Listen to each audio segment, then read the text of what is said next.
So AI, if you look at the quick history, it has long been the next big thing.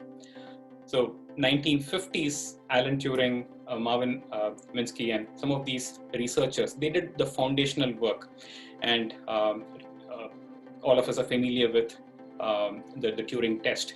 So they did the groundwork, and 50s, it saw great progress. And for the next 10 to 20 years, there was a lot of promise. It was a cool new technology really at that time. And people were very excited about it. And in the early stages, it was the very simple neural networks, which fascinated the people. So it led to a lot of inflated expectations, hype, quite similar to what we are seeing today, and the same level of fear like what we are seeing today. And then sometime in the 70s, there was a dip. So there was disillusionment, because for long people have been talking about AI, but it was not delivering.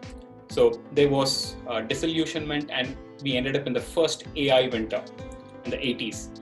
And then there were some advances, and so knowledge representations, expert systems, and there was some specialized AI hardware which were created, which brought back the interest. Again, the expectations started increasing, but this time within 10 years, it plateaued, and there was a second phase of disillusionment. And in the 90s, people did not want to talk about AI. So a lot of investors, governments had burnt their fingers. So they did not want to talk about AI. And it was not just lack of interest, but it was unpopular. So researchers who worked on AI were looked down upon. But there were some groups of people who continued working on it. And we started seeing some small milestones. End of 90s, we saw IBM Deep Blue beating Gary Kasparov. And in 2005-06, deep learning, or deep neural networks as we know it today, that was developed. And 2010-11, there was a very popular image recognition competition where people were not using these advanced systems. They were using some programs with typical image recognition software. And it wasn't using much of AI at that time. And for the very first time, this AI system, deep learning system, was introduced.